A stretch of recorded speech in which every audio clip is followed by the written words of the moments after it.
সবাইকে স্বাগত। যারা সরকারি যানবাহন অধিদপ্তরে পরীক্ষা দিবেন, আপনাদের পরীক্ষাটি লিখিত হবে। আজকে একটি লিখিত পরীক্ষার প্রশ্ন প্যাটার্ন নিয়ে এসেছি। দেখেন, এখানে রয়েছে সরকারি যানবাহন অধিদপ্তর, জনপ্রশাসন মন্ত্রণালয়। যারা পরীক্ষা দিবেন, আপনাদের পরীক্ষার সময়সূচি পড়ে গেছে।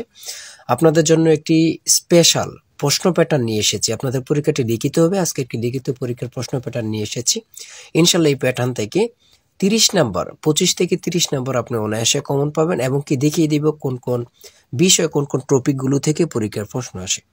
সর্বপ্রথম বলে রাখি, আপনারা যারা সরকারি যানবাহন অধিদপ্তরে পরীক্ষা দিবেন, আপনাদের জন্য শর্ট করে একটি চূড়ান্ত সাজেশন তৈরি করা হয়েছে। সাজেশনটি নিতে স্ক্রিনে দেওয়া হোয়াটসঅ্যাপ নাম্বার রয়েছে, ইমো নাম্বার রয়েছে, দুটোর মধ্যে যে কোনো একটি মেসেজ করে সাজেশনটি সংগ্রহ করুন। সাজেশনের মূল্য মাত্র 100 টাকা। আমি বলি প্রত্যেকে আমাদের সাজেশনটি সংগ্রহ করবেন।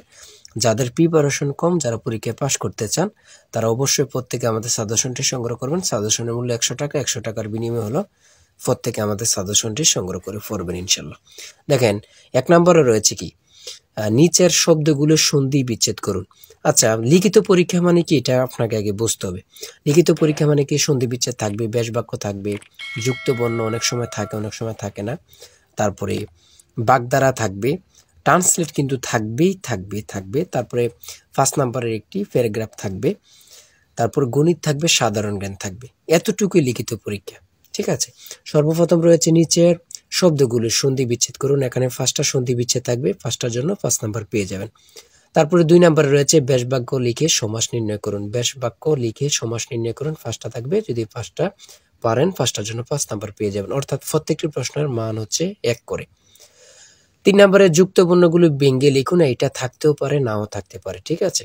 তারপর 4 নম্বরে রয়েছে সংক্ষিপ্ত প্রশ্নের উত্তর দিন। এখানে 5টা সংক্ষিপ্ত প্রশ্ন উত্তর দিয়েছে, 5টার জন্য 5 নাম্বার। বাংলা সাহিত্যের আদি নিদর্শন কি? চর্যাপদ। এই প্রশ্নটি কিন্তু খুবই গুরুত্বপূর্ণ। বাংলা গদ্যের জনক কাকে বলা হয়? ঈশ্বরচন্দ্র বিদ্যাসাগর। বাংলা গদ্যের জনক বলা হয় কাকে, বা কাকে বলে? ঈশ্বরচন্দ্র বিদ্যাসাগরকে। খুবই গুরুত্বপূর্ণ। সতীদাহ প্রথা বিলুপ্ত করেন কে? রাজা রামমোহন রায়। একেই কি বলে সভ্যতা? প্রহসনের লেখক কে? মাইকেল মধুসূদন দত্ত। বনফুল কাব্যগ্রন্থের রচয়িতাকে? রবীন্দ্রনাথ ঠাকুর। খুবই গুরুত্বপূর্ণ। তারপরে রয়েছে 5 নম্বরে অর্থ সহ বাগধারা ব্যবহার করে বাক্য রচনা। অর্থাৎ বাগধারা থেকে 5টা থাকবে, 5টার জন্য 5 নাম্বার। তারপরে রয়েছে 6 নম্বরে রয়েছে English fill in the blanks with. অর্থাৎ প্রিপোজিশন থেকে এখানে 5টা থাকবে, 5টার জন্য 5 নাম্বার আপনি পেয়ে যাবেন, ঠিক আছে। এগুলো কিন্তু ব্যাখ্যা সহ দেয়া আছে। ট্রান্সলেট থেকে থাকবেই, এটা লিখিত বলেন আর এমসিকিউ বলেন, 5টা ট্রান্সলেট থাকবে, প্রত্যেকটার জন্য 1 নাম্বার করে। তারপরে চেঞ্জ দ্য ভয়েস, ভয়েস থেকে 5টা থাকবে, 5টার জন্য 5 নাম্বার, ঠিক আছে। তারপরে থাকবে রাইট ফ্রম ভার্বস। এখানে 5টা থাকবে, 5টার জন্য 5 নাম্বার, ঠিক আছে। তারপরে শর্ট করে একটি প্যারাগ্রাফ, আমি বললাম শর্ট করে একটি প্যারাগ্রাফ, যে কোনো প্যারাগ্রাফ এখানে দিতে পারে। 5 নাম্বার, 5 নাম্বারের জন্য একটি প্যারাগ্রাফ দিবে, আপনি লিখবেন। আন্দাজে কোনো লেখা লিখবে না, লিখিত পরীক্ষা কি আন্দাজে লেখা যাবে না, ঠিক আছে। তারপরে গণিতের ক্ষেত্রে আসেন, 2 এবং 32-এর মধ্যে মৌলিক সংখ্যা কয়টি ও কি কি? এগুলো আমরা সকলেই পারি। তারপরে 2টি সংখ্যা গুণফল 4235 এবং লসাগু, তাদের লসাগু 385, সংখ্যা দুটি গসাগু কত? ওটির সমাধান দেয়া আছে, আপনারা দেখে নেন। তারপর শতকরা বার্ষিক কত হার সুদে? 60,000 টাকা, 5 বছরের সুদ 6,000 টাকা হবে। খুবই গুরুত্বপূর্ণ, অঙ্কটির সমাধান আছে, এটা দেখে নেন। তারপরে রয়েছে একটি সোনার গহনা ওজন 16 গ্রাম। এতে সোনা ও তামার অনুপাত 3:1। এতে কি পরিমাণ সোনা মেশালে অনুপাত 4:1 হবে? অঙ্কটির সমাধান আছে, আপনারা দেখে নেন।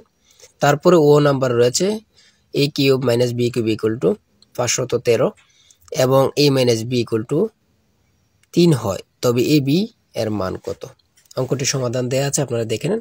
সর্বশেষ কিছু গুরুত্বপূর্ণ সংক্ষিপ্ত প্রশ্ন উত্তর দিয়েছে। ইপিআই মানে কি? খুবই গুরুত্বপূর্ণ।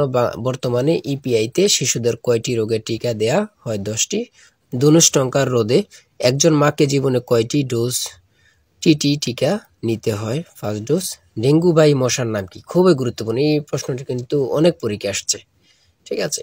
ডেঙ্গু হলে কোন জাতীয় ওষুধ খাওয়া যায় না? বেতানাশক ওষুধ। ইউনিসেফের পুনরূপ কি? সর্বশেষ কি আসছে? ইউনিসেফের পুনরূপ কি?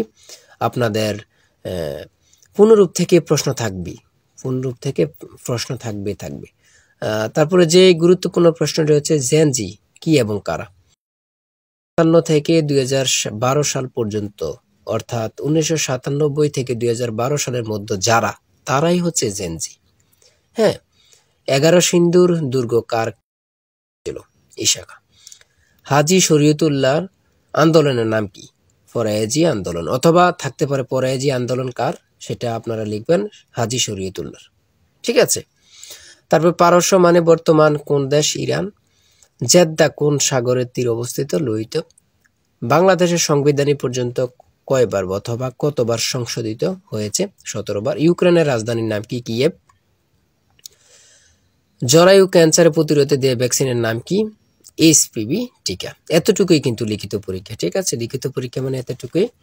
আর আমাদের সাজেশনটি ফলো করলে যথেষ্ট। চূড়ান্ত সাজেশনটি নিতে স্ক্রিনে দেওয়া হোয়াটসঅ্যাপ নাম্বার রয়েছে, ইমো নাম্বার রয়েছে, যে কোনো একটা মেসেজ করে সাজেশনটি সংগ্রহ করুন।